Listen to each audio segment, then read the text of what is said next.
Hello everybody.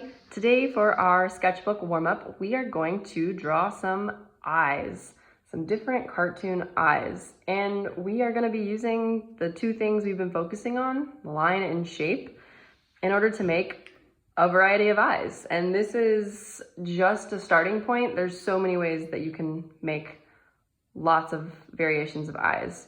So I am using my HB, would encourage you to start with that as well. I'm actually going to divide my paper in half for my sketchbook so I can use it for another warm-up later. So I'm just going to put a little line down the middle and then turn it this way. And we want to put the date up at the top. And this is an exercise on our asynchronous time. So we're all doing it on October 7th. And I'm gonna go ahead and label it, even though it's gonna look like what we're drawing. We're working on eyes. All right, so as I mentioned, we're using lines and shapes. So the first shape that gets used a lot for cartoon eyes, it's a simplified way to draw eyes, is a circle. So we can just draw a circle of any size, can sketch it, so I can lightly do it. I'm a little more confident in that part, so I did it a little darker. Then I'm gonna go back over it and I'm gonna press it a little harder. And then we could make a shape for an eyebrow. Just gonna give it a curve. Try to do another circle next to it. This I think is the hardest part, to make the two circles look exactly the same. I can tell that this one's a little bit bigger, but it's just practice, so it's okay. I'm gonna do another curve for those eyebrows. Curved line, there we go. And then we're gonna, you guessed it, use another circle for the pupil. And I'm gonna lightly sketch, I'm gonna make the pupil not exactly in the middle, but close, a little off center, as if that set of eyes was looking at us. I'm just gonna go ahead and give it a smile since we're making eyes. We'll work on noses and mouths later.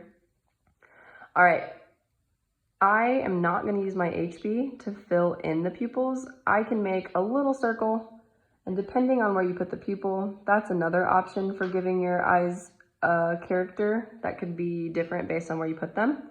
I just am gonna do one shine mark right now, and I'm gonna set that down, and I'm gonna get my darkest pencil I have, which is that 4B, and then I can go in and I can use that to color in or shade in the pupil.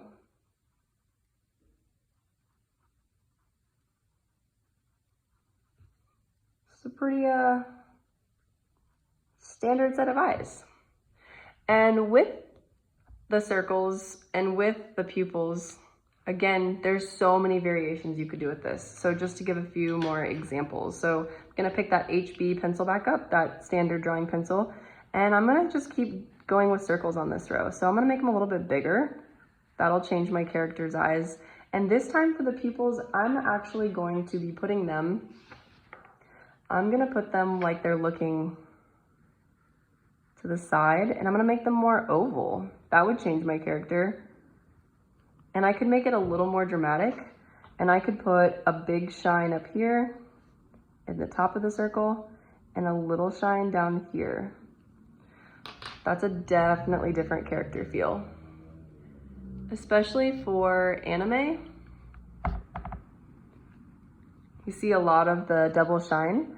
Our eye catches the light, so we see that big shine in the top, and then light is reflected from the bottom, but it's not as big of a shine as the top, so it's really important that the top shine, if you're doing one, is bigger than the bottom shine. And I accidentally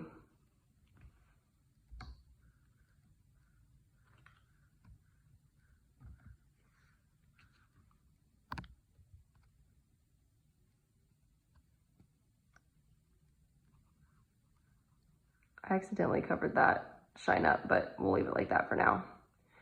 So that character would look different. It's looking a different direction. The shine gives it a different feel. We could be even more dramatic on our next set of eyes, and we're gonna go back when we're sketching.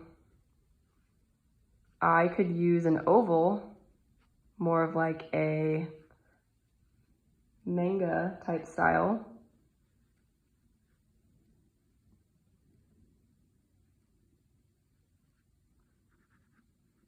I could use an oval like manga or anime, but then instead of having the oval down here, I could make a curved line. And they would be spaced out a little differently, but for the sake of practice right now, you can leave them here. And I'm using my HB pencil.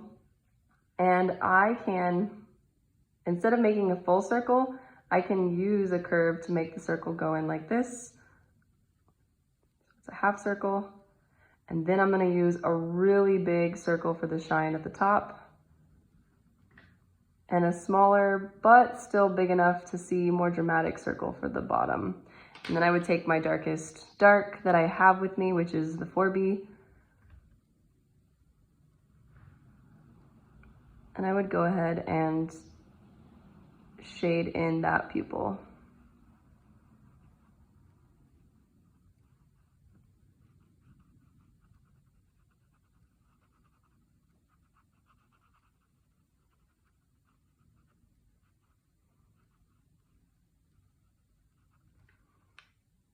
Now that's not quite an anime exact look, but just for starters, we'll leave it here and we'll readdress it later. And then let's do one more set of eyes that have somewhat of a circle, somewhat of an oval. I'm turning my hand, instead of drawing with my pencil upright like this, I turn it to the side like this to give a more easy sketch feel, so it's looser and I have more range of my wrist when I'm drawing. And I'm gonna do almost like a circle oval for these eyes. And eyelashes would be something you could add. That would give your character a personality. And then eyebrows, like we talked about on the first one, we haven't even started getting into that, but your eyebrows also will make a difference in your character. And let's see. I'm going to show you what it looks like if my pupils were out farther this way. Not my pupils, my irises. They're kind of looking almost very like deer doughy eyed, very big eyes, very big irises, and looking away. Oh. And I'm gonna go back in with my 4B and I'm gonna just naturally make a shine as I'm filling it in.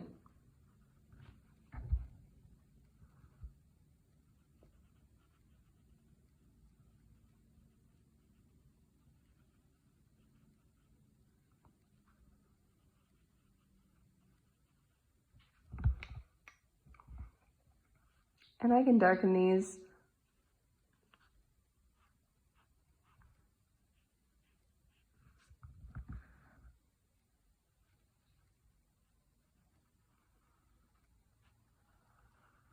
Lines, make it a little more dramatic, make it more immediate. That would be a different character than this one. We used a smile, we have eyebrows, the eyelashes and the spacing of the eyes, and then also the eye shape makes a totally different feel between those two eye sets that we drew. So just wanted to point that out in this one. Okay, so maybe you are not interested in exploring circles. Maybe you